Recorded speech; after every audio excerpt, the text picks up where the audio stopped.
ಅವರ ಪೋಷಕರು ಆ ಮಕ್ಕಳ ವಿದ್ಯಾಭ್ಯಾಸವನ್ನ ಅರ್ಧಕ್ಕೆ ನಿಲ್ಲಿಸ್ತಾ ಇರ್ತಾರೆ. ಈ ರೀತಿ ಸಂದರ್ಭಗಳು ನಗರಗಳಲ್ಲಿ ಆಗೋದಿಲ್ಲ.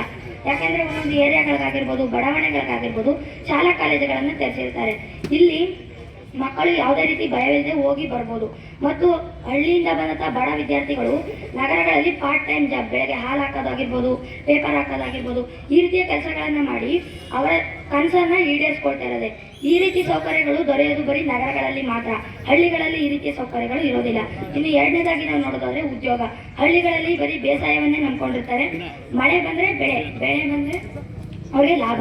ಮಳೆ ಬಂದು ಬೆಳೆಯಾಗಿ ಇನ್ನೇನು ಕಟಾವು ಮಾಡೋ ಸಮಯದಲ್ಲಿ ಕಾಡು ಪ್ರಾಣಿಗಳ ಹಲ್ಲೆಯಿಂದ ಬೆಳೆಯೆಲ್ಲ ನಾಶ ಆದರೆ ಅವರು ನಷ್ಟವನ್ನು ಅನುಭವಿಸಬೇಕಾಗುತ್ತೆ. ಕಾಡು ಪ್ರಾಣಿಗಳು ಹಲ್ಲೆ ಮಾಡ್ತೇವೆ ಅಂತ ಹೇಳಿ ಇವರೇ ಕಾಡು ಪ್ರಾಣಿಗೆ ಪಟಾಕಿ ಹೊಡೆದು ಇನ್ನೇನೋ ಮಾಡೋದ್ರ ಮೂಲಕ ಅವುಗಳಿಗೂ ತೊಂದರೆಯನ್ನ ಮಾಡ್ತಿರ್ತಾರೆ.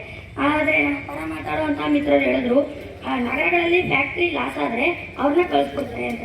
ಫ್ಯಾಕ್ಟ್ರಿ ಲಾಸ್ ಆದರೆ ಅದಕ್ಕೆ ನಗರಗಳಲ್ಲಿ ಬೇರೆ ಯಾವುದೋ ಉದ್ಯೋಗ ಇರಲ್ವಾ, ತಾವೇ ಒಂದು ರಸ್ತೆ ಬದಿಲಿ ಯಾವ್ದಾದ್ರು ಒಂದು ಸಣ್ಣ ವ್ಯಾಪಾರವನ್ನ ಶುರು ಮಾಡ್ತಾರೆ.